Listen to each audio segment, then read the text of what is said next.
Hello दोस्तों। आज एक ज़रूरी बात कहना चाहता हूँ यार, कि अगर कोई मुझे बार-बार मेंटली टॉर्चर कर रहा है, मुझे सुसाइड के लिए उकसा रहा है, तो मैं क्या करूँ? आप ही बताओ। मुझे ये धमकी दिया जा रहा है कि मेरे खिलाफ़ पुलिस कंप्लेंट होगा ताकि मुझे पुलिस पकड़ के ले जाए, बिना कसूर के मुझे मारे-पीटे, क्योंकि वो पैसे वाला इंसान है। तो वो इंसान मुझ पे केस करेगा ताकि मुझे पुलिस उठा के ले जाए, मारे-पीटे। कोई और इंसान नहीं है, मेरे ही घर का है।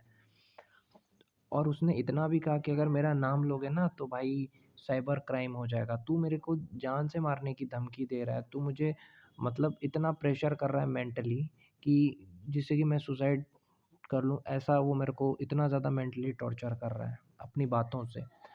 और और वो मुझे कह रहा है कि वही मुझे उल्टा कानून पढ़ा रहा है। ठीक है मेरे भाई? तो मुझे मेंटली टॉर्चर कर रहा है, मुझे भी। और मेरे घर में एक मेरी एक दादी है ना, उसकी वजह से क्या होता है पता है? कि उसकी वजह से हम लोग खुद परेशान रहते हैं। और वो कुछ भी करे, फिर भी वो इंसान उसी का सपोर्ट करता है। ये नहीं सोचता है कि कौन सही है, कौन गलत है। मेरी जो दादी है ना, उसका जो बेटा है, मतलब मेरे जो अंकल हैं, वो क्या करते हैं, मेरे दादी के ही पक्ष में बोलते हैं हमेशा। इससे क्या होता है, वो मेरी माँ को भी टॉर्चर कर रहे हैं मेंटली, कि हाँ, अगर मेरी दादी का भी गलती होगा ना, तो मेरी माँ को ही कुछ ना कुछ बोल कर के डाँटता था। जब यहाँ पे रहता था तब भी, और अभी नहीं है तब भी। और वो मुझे भी डाँटता है, क्यों? क्योंकि हम कमज़ोर लोग हैं इसीलिए ना। हम कमज़ोर लोग हैं, हमारे पापा मर गए हैं, तो हमको कमज़ोर समझ के वो डाँटता रहता है। घर का काम करवाता था मुझसे और बोलता था फ्री में खिलाता हूँ। घर का काम करते थे जितना उसमें खिलाता था, और जितना घर तुम्हारा उतना मेरा भी है। तो मैं बस यही कहना चाहता हूँ आप लोगों से कि इस इंसान से बोलें कि हम ऐसे इसके साथ रहना नहीं चाहता। मैं बोलना चाहता हूँ, दादी की बात करी है ना, कि मैंने दादी दादी जो बोलती है, झूठ भी बोलती है तो तू सच मान लेता है। तो मैं बस यही कहना चाहता हूँ, तेरे से मेरे को कोई लड़ाई झगड़ा कुछ नहीं है, कि बस जो भी है ना हमारा ज़मीन, वो हमें दे दे, हिस्से दे दे, जो भी है देना चाहता है तो दे दे। और वो जो धोखे से लिखवाया गया ना, बल्लड़ी का ज़मीन, मैं इसी गाँव के लोगों से भी कहना चाहता हूँ, धोखे से लिखवा लिया, तो उस पे भी हम कार्रवाई कर सकते हैं। तो हमें कानून मत सिखाया करें, ठीक है? हम तुम्हें बदनाम नहीं कर रहे हैं, ये बात सच है कि तुमने हमसे धोखे से लिखवाया है।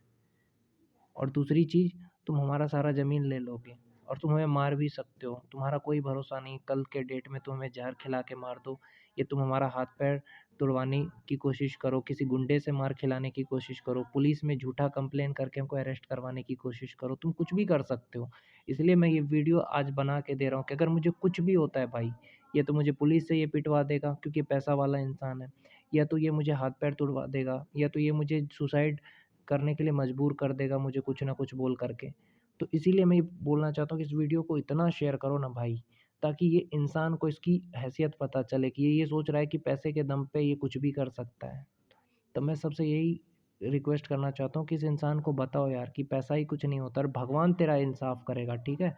तू तू कमज़ोर लोगों के ऊपर शोषण कर रहा है ना, भगवान तेरे को इससे भी ज़्यादा दुःख देगा जितना तू मुझे दे रहा है। तेरी मतलब हमारी जो दादी है वो कुछ भी बोलती है तो तू कुछ नहीं बोलता उसको। मान लेता हूँ उसकी मेंटली प्रॉब्लम है, पर तू कभी हमारी सुनता है? तू तो हमेशा उसी की सुनता है। तू मेरा बाप तो है नहीं कि मैं तुझे कुछ बोलूँगा। तू क्या बोल रहा था कि तेरा कमाया हुआ खाता हूँ, तो हिस्सा बाँट दे ना, तेरा कमाया नहीं खाएँगे। खैर जो भी हो भाई, तो यही मेरे को कहना है कि गाँव वालों से ये आग्रह करता हूँ, इसे समझाओ और बोलो कि जो हमारा ज़मीन का हिस्सा वो दे दे ये, ठीक है? हम कोई लड़ाई झगड़ा मारपीट कुछ नहीं करेंगे, ठीक है? हम भाई गरीब लोग हैं, ठीक है?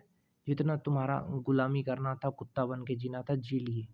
और मेरी माँ तो जी ही रही है तुम्हारी गुलामी करके। मेरी माँ को इसने इतना ज़्यादा क्या कहते हैं, हिप्नोटाइज़ करके रखा है कि जो बोलेगा ये वही मेरी माँ सुनेगी। पर मेरी माँ ये नहीं सोचती है कि हाँ, कि मेरा बेटा का पक्ष ले, क्योंकि इसने हिप्नोटाइज़ करके रखा है मेरी माँ को। तो मैं बस यही कहना चाहता हूँ, जनता से आज मदद माँग रहा हूँ कि यार प्लीज़ मेरा ज़मीन दिलवाएँ, ताकि मैं अपने ज़मीन का हिस्सा लेकर के आज़ादी से ज़िंदगी जी सकूँ। नहीं तो ये मेरा शोषण करता रहेगा। मुझे मानसिक रूप से हमेशा ये मेरा मुझे ताने देता है, हमेशा मुझे नीचा दिखाता है और मुझे आत्महत्या के लिए उकसाता है। तो मैं आप सबसे यही आग्रह करता हूँ कि कृपया करके मैसी गाँव के तमाम लोग इस व्यक्ति को बताएँ कि अभी भी इंसानियत ज़िंदा है। और ये जो पैसा दिखाता है ना, सारा घमंड भगवान शंकर जो है ना तेरा तोड़ देंगे, ये देख लेना तू। ये एक ब्राह्मण का श्राप है।